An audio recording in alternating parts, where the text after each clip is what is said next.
Eh bien, bonjour à toutes et à tous, c'est Météo37, j'espère que vous allez bien, en tout cas, moi ça va super. Et aujourd'hui, on se retrouve pour cette nouvelle vidéo, ce nouveau point météo, où on va parler de la situation à venir qui semble très agitée. La situation qui va venir semble très agitée, et donc on va en parler dans ce point météo, évidemment. Donc d'abord, on va parler de la situation actuelle, avec cette douceur remarquable qui s'est mise en place depuis maintenant une semaine. Alors, on a encore passé un Noël au balcon. Malheureusement, c'est comme ça.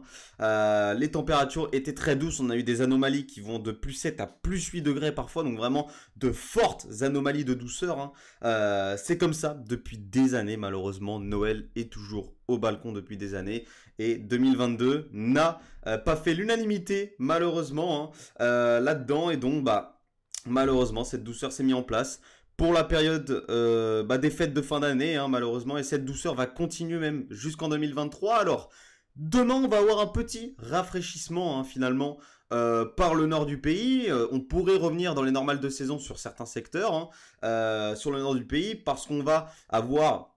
on a ce flux de nord-ouest ici, regardez, on a un petit flux orienté nord-ouest qui se met en place, donc une petite fraîcheur qui va descendre sur le pays. On va avoir donc les conséquences entre ce lundi et ce mardi. Le mercure a commencé à baisser sur le nord du pays d'ailleurs ce lundi, et il va rejoindre à peu près les normales de saison demain mardi. D'ailleurs, on va avoir cet anticyclone qui va se mettre en place à 1030 hectopascales, donc on pourrait avoir ce phénomène d'inversion de basse couche, donc une matinée plutôt froide sur pas mal de secteurs finalement, mais une après-midi, encore une fois, excédentaire au normal de saison. Donc, la situation qui nous intéresse, c'est pas celle de ce début de semaine qui sera ennuyante avec cette bulle anticyclonique à 1030, mais c'est la suite. À partir de mercredi déjà, il va falloir surveiller la situation. Regardez les dépressions atlantiques qui se rapprochent du pays. Alors elles vont concerner surtout le Royaume-Uni, mais elles vont influencer notamment le nord du pays. Alors là, c'est le nord-ouest du pays qui pourrait être influencé. Donc vous voyez, on a un rail dépressionnaire ici qui part de l'Atlantique et qui va ici jusqu'en Europe. Et donc dans ce rail, parfois, on a des dépressions qui se cachent dans ce rail dépressionnaire. Et là, ici, on en a une qui se cache dans le rail dépressionnaire. On a la dépression principale ici, on a le rail dépressionnaire, et on en a une petite dépression secondaire ici qui se creuse. Et donc, on a ces isobars qui se resserrent sur le nord-ouest du pays notamment. Donc, on pourrait attendre un coup de vent entre mercredi et jeudi. Ce n'est pas encore confirmé. Les modèles sont encore un petit peu divergents ce soir. C'est pour ça que je vous referai un point météo demain. Mais en tout cas, on a ici ce petit risque de coup de vent sur le nord-ouest du pays entre mercredi et jeudi. Mais c'est pas ici qu'on a la situation la plus intéressante. Non, c'est entre le 30 et le 31 décembre qu'on aura la situation la plus intéressante. C'est là qu'il va falloir surveiller la situation. Regardez cette petite dépression venue de l'Atlantique ici, qui va remonter vers le sud du Royaume-Uni. Et donc, c'est cette dépression qu'il va falloir absolument surveiller, puisque elle pourrait nous donner un fort coup de vent, voire une tempête entre le 30 et le 31 décembre. Vous le voyez, elle est creuse, 990 hectopascales. Les isobars en son sud sont très resserrés, donc on a ce risque de fort coup de vent, voire de tempête. Donc entre le 30 et le 31 décembre. Ce soir, les modèles sont un petit peu divergents entre Américains et Européens.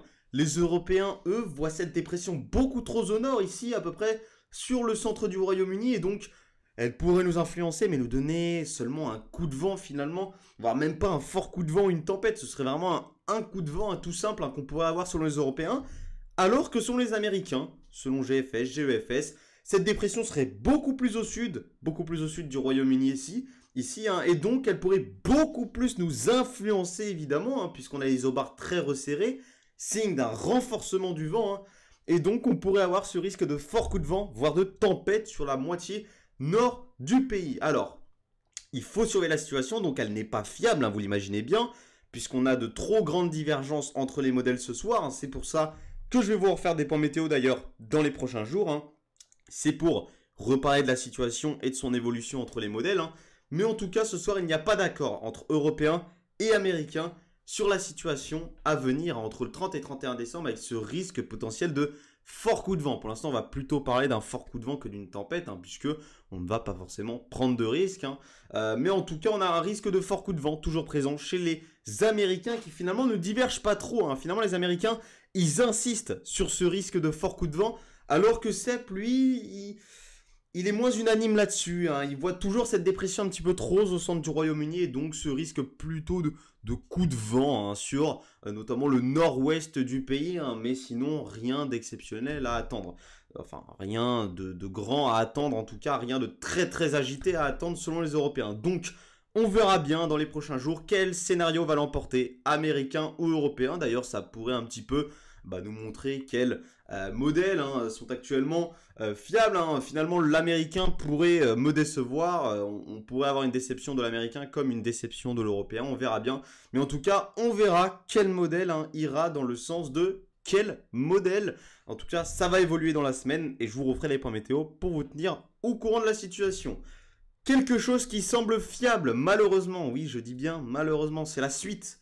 La suite du temps qui, malheureusement, semble se diriger vers un temps plus anticyclonique, plus sec. Alors, il faudra surveiller. On pourrait avoir toujours l'influence ici de dépression sur le nord-ouest du pays, avec un anticyclone peut-être un petit peu trop lointain. Mais par la suite, on pourrait avoir une remontée de l'anticyclone qui pourrait protéger une grande partie de l'Europe ici. Alors, évidemment, tout ça, c'est à revoir dans les prochains points météo, mais ça, sur ça, malheureusement, quand c'est anticyclonique, sec, doux, les modèles sont en accord, hein, c'est toujours comme ça, malheureusement, hein.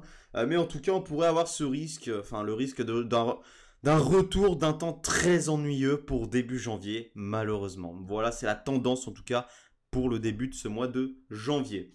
Donc, petite parenthèse que j'ouvre en cette fin de point météo, j'ai vu que certains se plaignaient, hein, de ce temps pourri, entre parenthèses, que l'on va avoir cette semaine sur la France, hein, et du temps exceptionnel qu'on a aux États-Unis. Une vague de froid exceptionnelle qui touche les États-Unis actuellement. C'est vrai, c'est d'ailleurs elle qui va permettre le retour de cette activité atlantique et donc ces risques de coups de vent à tempête sur la France, hein. C'est grâce à cette vague de froid, hein, aux États-Unis.